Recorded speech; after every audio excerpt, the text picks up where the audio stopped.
سرخط خبرها. افغانستان در لبه پرتگاه بحران. کرونا با 30 کشته و بیش از 1500 بیمار ریکورد تازه بست. مردم باید بفهمند که من میبرم. خوشبینی ها در پیوند به سرگیری گفتگوها با طالبان. هیئت گفتگو کننده حکومت راهی دوحه می شود.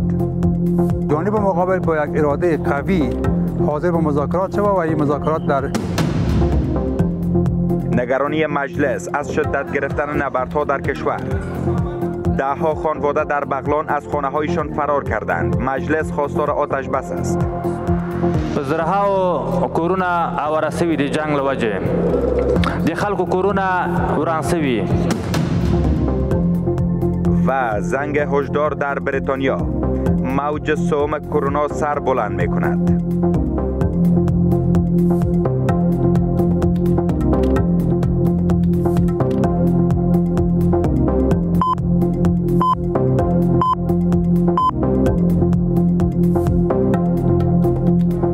سلام و وقت بخیر. من بهرام امان هستم. شمار موردهای مثبت و جانباختگان ناشی از بیماری کووید 19 در کشور در محدوده زمانی یک شبانه روز ریکورد بست. در 24 ساعت پسین کم از کم 30 تن جان باخته و بیش از 1500 تن هم به کرونا آلوده شدند. هشدار وزارت صحت این است که اگر مردم در برابر این ویروس بی‌پروا باشند وضعیت بدتر خواهد شد. گیتی رحیمی جزئیات می‌دهد. مرض کرونا یک مرض کشنده است که از موج نخست ویروس کرونا در افغانستان بسیاری ها خاطره مانند گل محمد دارند. دوری اول آمد و مردم بی تفاوت خانواده های زیادی مانند خانواده او به بیماری کووید 19 مبتلا شدند و شماری هم جان باختند. حالا که گونه جهش یافته این ویروس در کشور سیر سعودی گرفته، گل محمد که روزهای دشوار ناشی از بیماری ویروس کرونا را سپری کرده به مردم توصیه هایی دارد. مردم باید بفهمند که من میبرم. باید متوجه خود باشه دیگه که چیزی که وقت از دوره اول درس بگیرن. این دوره بسیار خطرناک است. خلاصه نصیر احمد جوانی است که میگوید در برابر ویروس کرونا تا هنگامی که خود و خانواده‌اش به آن مبتلا نشده بودند بی‌پروا بود. او که روزهای سختی را از بیماری کووید 19 در ذهن دارد، دیگران را بر رعایت نکات بهداشتی فرا می‌خواند. از جوانان می‌خواهد اگر به حال خودشان توجه ندارند دست کم سلامتی خانواده هایشان را در خطر نیندازند. با کرونا نمیشه قدم به بازی بکنه. ما بسیاری از دوستا و رفیقای داشتیم در میچار اطراف که اونا رو واقعا ما میشناختیمشون در سر از این مریضی اونا جان خود از دست دادن. پزشکان موج سوم ویروس کرونا را خطرناکتر از موج‌های پیشین می‌دانند. نگرانند که مبادا بی‌پروایی مردم سبب بحران مانند کشورهای همسایه و برخی کشورهای جهان در افغانستان شود. و این بار ویروس قبلا در انف و حلقوم جاگزین میشد. این بار ویروس در جنریشن نوش مستقیما وارد ریا میشه و میخاطر احتمال مرگ بسیار بالاتر است و سرعت انتشارش هم بیشتر شده. شمار موردهای مثبت و جانباختگان ناشی از بیماری کووید 19 در کشور در شبانه روز گذشته هم ریکورد بیشترین آمار ثبت شده در 24 ساعت را شکست. 30 تن پس از آلوده شدن با ویروس کرونا جان باخته و 1566 بیمار جدید شناسایی شده است. متاسفانه ما طرف یک بحران روان هستیم. سیر گردش گونه جهش یافته ویروس کرونا وزارت صحت را نگران کرده. اینها در نظر دارد با بدتر شدن وضعیت 5 بیمارستان دیگر را برای درمان بیماران کرونایی ویژه سازد و در صورت افتادن کشور به بحران همه سکتور صحت ویژه بیماران کرونایی شود. امیدوار هستیم که به بدترین وضعیت نرسیم. در صورتی که بدترین وضعیت باشه باز تمام سکتور صحت افغانستان، تمام بسترها در تمام شفاخانه ها تبدیل میشه به شفاخانه های کووید 19 و ما عملا از او استفاده میکنیم و در کنار از او در صورتی که وضعیت به اندازه برسه که تعداد بیماران ما بی اندازه بالا شوند، مطمئنا که محدودیت های پیشنهاد وزارت صحت عامه افغانستان خواهد بود و محدودیت های وضع خواهد شد. بیمارستان افغان ژاپن از بیماران کرونایی پر شده. مسئولان وزارت صحت 50 بستر دیگر را هم در آن افزودند. آمار رسمی مبتلایان به بیماری کووید 19 در کشور به 73256 تن رسیده. از این میان 2974 تن جان باختند. در سوی دیگر قرار است چند عضو هیئت گفتگو کننده حکومت فردا به دوحه بروند. وزارت دولت در امور صلح گفته هیئت حکومتی آماده گفتگو با طالبان است و امیدواری وجود دارد که این بار محور گفتگوها روی اجندا و آتش بس باشد. همزمان حامد کرزی به این باور است که اگر گفتگوهای صلح از ساختار خارجیان بیرون شود و به یک روند ملی درآید و در خاک افغانستان دنبال شود، احتمال موفقیت آن در یک ماه وجود دارد. سفیر پاکستان در کابل هم میگوید اسلام آباد روند گفتگوها را تسهیل میکند، اما پیشرفت و رسیدن به یک توافق باید میان شهروندان افغانستان صورت بگیرد. بهاءالدین انصاری جزئیات میدهد. شکلگیری خوشبینی ها از آغاز دوباره روند صلح و شکست بنبست گفتگوهای دوحه. بخش از هیئت گفتگو کننده حکومت فردا به دوحه می رود و گفتگوها را با هیئت طالبان از سر می گیرد. وزارت دولت در امور صلح می گوید هیئت گفتگو کننده طالبان که بر آغاز دوباره گفتگوها پس از عید وعده داده بودند اکنون آماده‌اند گفتگو کنند. جانب افغانستان با تعهد و تامین صلح در افغانستان و با باوری که جنگ راه حل نیست و یگانه راه منطقی حل بحران افغانستان راه صلح‌آمیز و راه مذاکره و گفتگو است، دوباره به محل مذاکرات برمیگردند. توقعی است که مذاکرات دوباره شروع شود و آرزوی دیرینه مردم افغانستان که تامین صلح است او برآورده شود.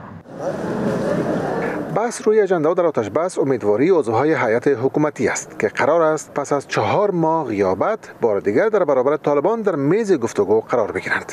امیدواری ما این هست که جانب مقابل با یک اراده قوی حاضر به مذاکرات شود و این مذاکرات در این دور نتیجه ملموس داشته باشه. چون ما زیاد علاقمند بودیم، علاقمند هستیم، شرایط مملکت ما ایجاب میکنه که هر چه زودتر وارد مذاکرات شویم و در مذاکرات هر چه زودتر وارد مباحث مذاکرات شویم، همراه دوستا به تفاهم برسیم تا جلوی قتل و کشتار و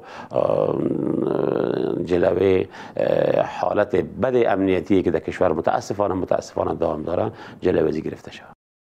حامد کرزی رئیس جمهور پیشین هم به این باور است که افغانستان زمان به صلح می رسد که پروژه صلح از یک روند خارجی به یک روند ملی بومی مبدل شود. ما زمان به صلح می رسیم بزرگای عزیز کشور ما که صلحی که یک پروژه خارجی است و یا از نام صلح برای یک پروژه استفاده میشه، این را مبدل کنیم به یک پروسه ملی. از پروژه بودن خارجیش این را بیاریم، از خود بسازیم و مبدلش کنیم به پروسه ملی. شمار از چهره‌های سیاسی که امروز در کابل گفتمان را در پیوند به صلح را انداخته بودند به این باورند که تلاش‌های صلح به دلیل نبود اراده نیرومند و مدیریت نادرست حکومت به نتیجه نرسیده و طالبان نیز از راهبرد زور بهره می‌گیرند. دولت به جایی که پاسخ به این کمبودی‌ها، به جایی که اعتراف کنه که مدیریت دولتیش مدیریت مردمیش ناقص بوده و یک فاکتور در تضعیف نظام بوده، توجیه میکنه این وضعیت. سفیر پاکستان در کابل نیز بر تسهیل روند صلح تاکید میکند، اما پیشرفت و رسیدن به توافق فراگیر صلح را مسئولیت شهروندان افغانستان میداند. ما روند صلح را به این امید که افغانان خود با پیشبرد گفتگوها در پشتیبانی کشورهای منطقه و جهان به یک توافق فراگیر صلح برسند تسهیل میکنیم و به این تلاش‌ها ادامه میدهیم. هرچند زمان نشست استانبول بر رهبری سازمان ملل تا هنوز مشخص نیست، اما طالبان اخیراً اعلام کردند در صورت در نشست استانبول اشتراک میکنند که این نشست تعیین کننده نباشد و بحث‌ها در محور اجندای ارائه شده امریکا معطوف نباشد و نیز پیشنویس هر توافق احتمالی در نشست استانبول توسط روند دوحه بر آن مهر تایید گذاشته شود. در سوی دیگر سرپرست نمایندگی ویژه اتحادیه اروپا برای افغانستان گفته که این اتحادیه پس از بیرون شدن نیروهای خارجی از افغانستان همچنان در این کشور باقی میماند و به مأموریت و همکاری خود ادامه میدهد. توماس نیکلسون میگوید که رویکرد مأموریت این اتحادیه با افغانستان تغییر نکرده و تعهدهای آن پابرجاست. ریاست جمهوری میگوید که همکاری ها با اتحادیه اروپا و دیگر سازمان ها و نهادهای کمک رسان به افغانستان بر بنیاد توافقنامه ها و منافع مشترک ادامه می‌یابد. توماس نیکلسون سرپرست نمایندگی ویژه اتحادیه اروپا برای افغانستان میگوید مأموریت این اتحادیه در افغانستان تغییر نکرده و تعهدهای آن پابرجاست. در حالی که نیروها خارج میشوند نیت ما این است که باقی میمانیم. راهکار ما تغییر نکرده، مأموریت ما تغییر نکرده، تعهدهای ما به مردم افغانستان تغییر نکرده، ولی شرایط تغییر میکند و ما باید خود را با تغییرها عیار سازیم تا به تعاملات و برآورده کردن تعهدهای خود در شرایط نسبتاً جدید ادامه دهیم. ادامه کمک‌های اتحادیه اروپا به افغانستان مشروط به چند مسئله خواهد بود. یکی که مبارزه علیه فساد، من فکر می‌کنم که یکی از شرایط بسیار اساسی خواهد بود. کنار از این بحث مسائل حقوق بشری، مخصوصا حقوق زنان و سهم زنان در مسائل حکومتداری و دولتداری. ریاست جمهوری میگوید که همکاری‌ها با اتحادیه اروپا و دیگر سازمان‌ها و نهادهای کمک رسان افغانستان بر اساس توافقنامه‌ها و منافع مشترک ادامه می‌یابد. دولت جمهوری اسلامی افغانستان از تداوم کمک‌های اتحادیه اروپا و سایر شرکای استراتژیک خود سپاسگزار است. همکاری‌های مشترک ما بر اساس توافقنامه‌ها و منافع مشترک ما تداوم خواهد یافت. این اظهارات در حال مطرح می شود که قرار است وزیران دفاع و خارجه کشورهای عضو ناتو در گرد همایی فردای خود در بروکسل درباره همکاری با افغانستان نیز گفتگو کنند. قرار است همه نیروهای آمریکایی تا 11 سپتامبر افغانستان را ترک کنند. کشورهای ناتو نیز گفتند که نیروهای خود را یکجا با نظامیان آمریکایی از افغانستان بیرون می کنند.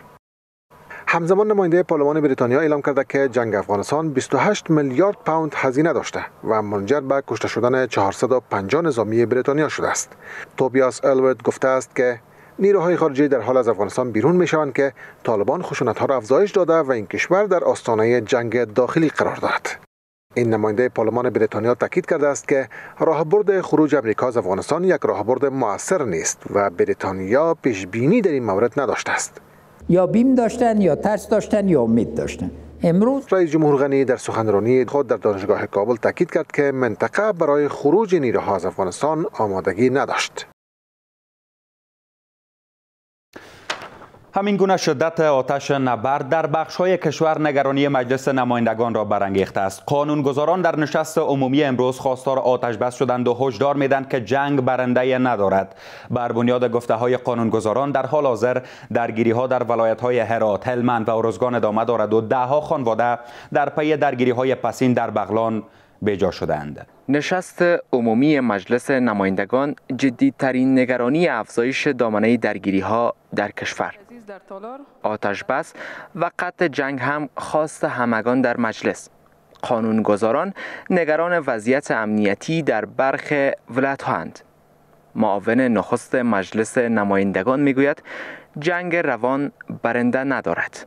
تداوم جنگ در گوشه و کنار افغانستان نگران کننده است و هر روز هموطنان ما بستگان عزیزان و خویش را از دست می دهند. به صراحت باید گفت که تجدید خشونت‌ها و ادامه جنگ یک پالیسی باخت و باخت است. هیچ پیروز ندارد و بازنده اصلی آن مردم عادی جامعه هستند.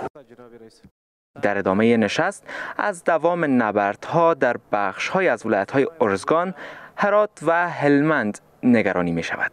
د هلمند مسئولینو والی قومندان د قلوردو قومندان د امنیه له ټولو مسئولینو دا خواهش ده چې باید یو تدبیر ولري که احیانا طالبان حمله کوي باید یو مخه ونیول شي. زموږ ټول د ولسوالۍ لارې بندې دي، ولسوالۍ مې بعضې محاصره دي، بعضې مو د لاسه ورکړي د طالبانو په لاس کې دي. طالب در داخل شهر بنایی 14 شب حمله میکنه و چند نفر از سربازا و افسرا و ملکیای ما را از بین میبرد. در روزهای پسین بغلان نیز یکی دیگر از ولایت‌های به شمار می رود که نبردهای سخت و سنگین را میان نیروهای دولتی و طالبان گواه بوده است. نبردهایی که ده‌ها خانواده را بیجا ساخته است. په مرکزی بغلان کې د شهرکنې، د فابریکې، د دانې غوري ولسوالۍ ښار، د نهرین، د برکې، همدارنګه د جلګې او د ګذرګاه نور ولسوالیو کې اکثره دکانونو اور اخیسته. از سر پل هم نگرانی های بلند می شود.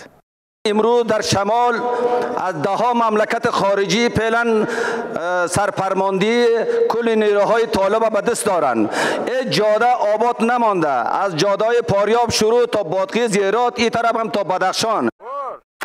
در هفته‌های پسین از لغمان تا بغلان، قندوز و هلمند همه گواه درگیری ها بودند.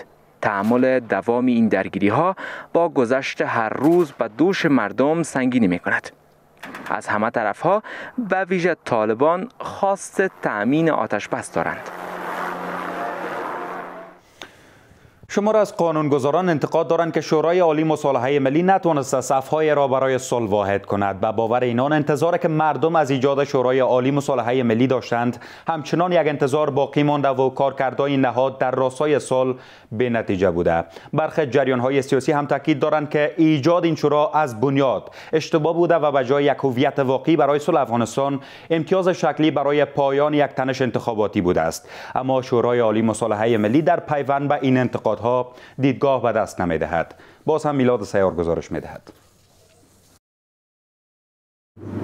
ماها می شود که سیاستگران زیر چتر شورای عالی مصالحه ملی برای قطع جنگ در افغانستان راه چاره پیشنهاد و نشست‌های برگزار می کنند.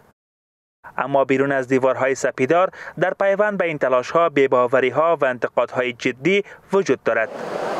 برخی قانونگذاران تاکید دارند که در موجودیت این شورا هنوز هم صف‌های سیاسی در روند صلح چند دسته است، موردی که نتیجه کار شورای مصالحه را زیر پرسش میبرد. فقط یک وسیله معامله است، فقط یک وسیله حرفایی است که به هیچ عقیده ندارن. تر اوسه پورې خو هغه چې تمه و هیله وه هماغه ډول نتیجه نه ده ورکړې. زموږ هیله دا ده چې د مصالحې عالي شورا د حکومت سره په ګډه دغه اصل هدف ته چې ټولو افغانانو هیله ورزو ده په ګډه کار وکړي او نتیجه ترلاسه کړي. برخی جریان‌های سیاسی هم باور دارند که ایجاد شورای مصالحه از بنیاد اشتباه بوده است. بر بنیاد گفته‌های آنان شورای مصالحه امتیاز برای پایان یک تنش بود، نه ایجاد یک مرجع با صلاحیت برای مدیریت روند صلح افغانستان. در اثر یک تفاهمی سیاسی برخواسته از نزاع اختلافات یک امتیاز ظاهری و شکلی برای رهبری این نهاد داده شد تا یک هویتی حقیقی و علمی برای گفتگوهای صلح می بود. با ایجاد شورای عالی مصالحه ملی انتظار می‌رفت فضای تازه اعتماد میان دولت افغانستان و گروه طالبان شکل گیرد و حتی روستاهای افغانستان در محور روند صلح نقش داشته باشند. موردهایی که با باور مردم کمتر به آن پرداخته شد و ادامه این وضعیت انتقادهای را از کارکرد شورای مصالحه به میان آورده است. بجز از موقف تلفی، بجز از اونمو انگیزه های غیر تطبیق که فعلا دارن در جامعه فعلا کدام کار مثبت را در رابطه با صلح فکر نمیکنم انجام داده باشند. هنوز خونریزی هست ولی از صلح هنوز خبر نیست. واقعیتش قبول را خود نیست. یه بعد ازش خداوند خودش رحم کنه که یک صلح بیاد این مملکت، از این مردم از این بدبختی نجات پیدا کنه. تماس‌های پیهم ما با دفتر رسانه‌های شورای عالی مصالحه ملی در پیوند به این انتقادها بی‌پاسخ ماند، اما دیروز معاون این شورا گفت این نهاد توانسته تا این دم در روند صلح کارکردهای نتیجه بخش داشته باشد. علاقه‌مندی چینی‌ها برای سرمایه‌گذاری در بخش تولید انرژی از زغال در افغانستان با واکنش برخی عضوای مجلس نمایندگان روبرو شده است. فرشاد داریوش جزئیات می‌دهد. دیروز شماری از سرمایه‌گذاران چینی با حکومت افغانستان نشستند و علاقه‌مندیشان را برای سرمایه‌گذاری در بخش تولید برق آن هم از زغال سنگ بیان کردند. به ادامه حمایت‌های حکومت از سرمایه‌گذاران داخلی و خارجی، رئیس جمهور با گروه سرمایه‌گذاران کشور چین دیدار نمود و طرح سرمایه‌گذاری 400 میلیون دلاری آنها را برای تولید برق بررسی نمود. بزرگترین سرمایه‌گذاری چینی‌ها در 2 دهه پسین در افغانستان پروژه مثل عینک بود که ناتمام گذاشته شد. شماری از عضوهای کمیسیون‌های معدن و بودجه مجلس نمایندگان که از طرح سرمایه‌گذاران چینی‌ها در بخش تولید برق از زغالسنگ راضی به نظر نمی‌رسند، حکومت را در بخش سرمایه‌گذاری ناکام می‌دانند و می‌گویند که چینی‌ها در قراردادهایشان ناکام بودند. قرارداد چې چینایان سره وشو هغه مساینک دي، یعنی چې کوم شان چې چینایان وعده کړی و اوس هغه نه غواړي چې هغه عملي کړي، قرارداد ناکام دی. اوس نه پوهیږم چې دویم ځل بیا د چینایان سره خبر شي چې بیرته دوی ترکیه که بل څوک اخلي. وزارت معدن بار دوش برای بودجه افغانستان است. وزارت معدنی که انتظار میرفت یک بخش اعظمی از بودجه افغانستان را پورا بکنه، حال فعلا بودجه را که ای دریافت میکنه یا مفادی را که از معادن افغانستان پیدا میکنه، اما مصارف اداری خود میتونه تکمیل بکنه و بالاتر از اون کدام کاری کرده تا هنوز نتونسته. چینی ها در حال حاضر در بخش های زیادی در سطح جهان سرمایه گذاری کردند، از ساخت و ساز تا استخراج معدن ها و فناوری. شماری از آگاهان اقتصادی از کارکرد شرکت‌های چینایی که در کشور سرمایه‌گذاری کردند، راضی به نظر می‌رسند و از حکومت می‌خواهند به سرمایه‌گذاران چینی فرصت بدهد.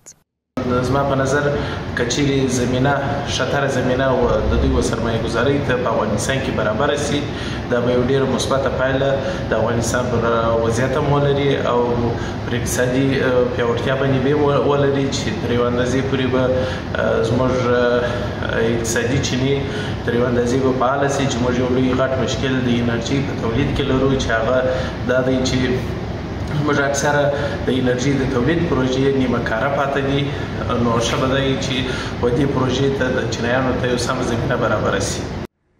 علاقه‌مندی چینی‌ها برای سرمایه‌گذاری در بخش انرژی به گونه‌ای برای شهروندان کشور هم خبر خوشی است. مردمانی که در قرن 21 شاید بیشتر وقتها از داشتن انرژی برق محرومند. همین گونه کارخانه‌های تولیدی در پایتخت و دیگر ولایت‌های کشور.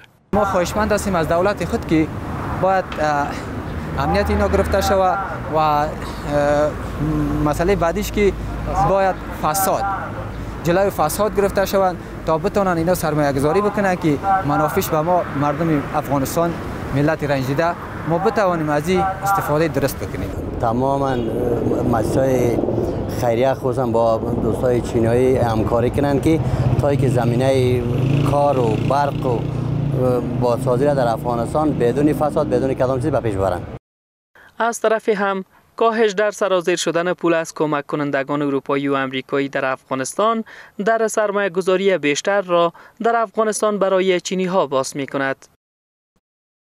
چند خبر کوتاه از جهان. مشاوران دولت بریتانیا میگویند نشانه‌هایی از احتمال آغاز مرحله‌های نخستین موج سوم کرونا در این کشور دیده می شود.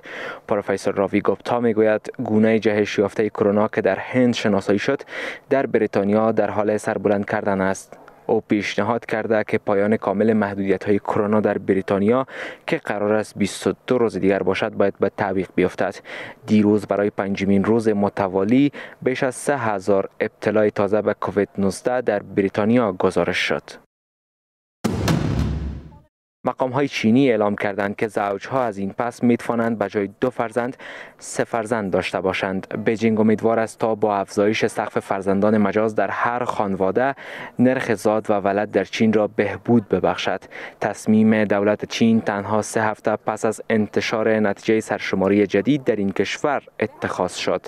سرشماری جدید در پرجمعیت ترین کشور جهان از کاهش شدید نرخ زاد و ولد حکایت داشت. تعداد نوزادان متولد شده در چین در سال گذشته تنها 12 میلیون نفر بود. دولت چین در سال 2016 سیاست تک فرزندی را که در 3 دهه برای مقابله با افزایش جمعیت به اجرا درآمده بود کنار گذاشت. یک پژوهش رسانه‌ای نشان می‌دهد که سرویس اطلاعاتی دنمارک به امریکا کمک کرده تا از رهبران اروپا به ویژه نخست وزیر آلمان جاسوسی کند. اطلاعاتی که در پی این پژوهش به دست آمد نشان داد سرویس اطلاعاتی دنمارک با آژانس امنیت ملی امریکا کمک کرده تا از رهبران سیاسی سویدن، نروژ، هلند، فرانسه و آلمان جاسوسی کند. جاسوسی ایالات متحده از متحدان اروپایی خود توسط آژانس امنیت ملی امریکا تا پیشتر در سال 2013 آشکار شده بود. با این حال این نخستین بار است که گزارش‌هایی درباره جزئیات نقش سرویس اطلاعاتی وزارت دفاع دنمارک در این رخداد دست پیدا می‌کنند. دولت به رهبری بنیامین نتانیاهو خطر برای امنیت و آینده اسرائیل است. نفتالی بنت رهبر یک حزب کوچک تندرو اسرائیلی گفته است که برای برکنار کردن نتانیاهو از قدرت با یائر لاپید برای تشکیل دولت وحدت یکجا می شود. زمانی که بنیامین نتانیاهو در اوایل ماه می از تشکیل دولت جدید ناکام ماند، رئیس جمهور اسرائیل از لاپید دعوت کرد کابینه دولت را شکل دهد. نفتالی بنت و یائر لاپید تا روز چهارشنبه فرصت دارند به توافق نهایی برسند و انتظار می رود در توافقی که صورت می گیرد هر یک به مدت 2 سال با عنوان نخست وزیر فعالیت کنند. تازه های ورزش با ادریس فاروقی. ملی پوشان فوتبال افغانستان امروز وارد دوحه قطر شدند. تیم ملی کشور قرار است پنجشنبه در مقدماتی جام جهانی و جام ملت‌های آسیا با بنگلادش رقابت کند. سپس 11 جون برابر عمان و نیز 15 همین ماه با هند مصاف خواهند کرد. شاگردان انوش دستگیر اردوگاه تمرینی 10 روزه و نیز 2 دیدار دوستانه برابر تیم‌های اندونزیا و سنگاپور را نیز در امارات برگزار کردند. رقابت‌های انتخابی اتلتیک بانوان در کابل برگزار شد. 52 ورزشکار در 6 مسافه برابر هم رقابت کردند. در پایان 18 چهره برتر به تیم منتخب اتلتیک بانوان پایتخت برای حضور در رقابت‌های تیم ملی برگزیده شدند. قرار است رقابت‌های تیم ملی اتلتیک بانوان هفته پیشرو برگزار شود. ملی پوشان فوتبال ناشنوای کشور برای حضور در رقابت‌های کسب سهمیه جام جهانی سه‌شنبه راهی ایران خواهند شد. سرمربی تیم ملی ناشنوایان سطح تمرین‌های ملی پوشان را قناعت بخش می‌گوید. این رقابت‌ها با حضور 8 کشور در 2 گروه 4 تیمی از اول تا 11 جون در جزیره کش ایران پیگیری خواهد شد. از افغانستان 17 ورزشکار، 2 مربی و نیز 3 هیئت حضور خواهند یافت. در چارچوب هفته نخست رقابت‌های فوتبال سری آ برزیل 7 دیدار برگزار شد. در مهمترین بازی ردبول براگانتینیو با نتیجه 3-0 چاپکوئنزه را شکست داد تا این رقابت‌ها را با پیروزی آغاز کند. در سایر بازی‌های برگزار شده سئارا 3-2 گرمیو را در هم کوبید، فلامینگو 1-0 پالامیراس را از پیشرو برداشت و دیدار تیم‌های انترناسیونال و اسپورت رسیف هم با تساوی 2-2 پایان یافت.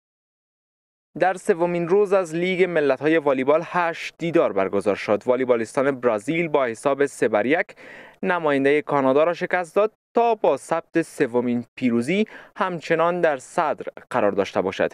در دیگر بازی‌های مهم ژاپن 3-2 روسیه را در هم کوبید و فرانسه 3-1 از صد استرالیا گذشت.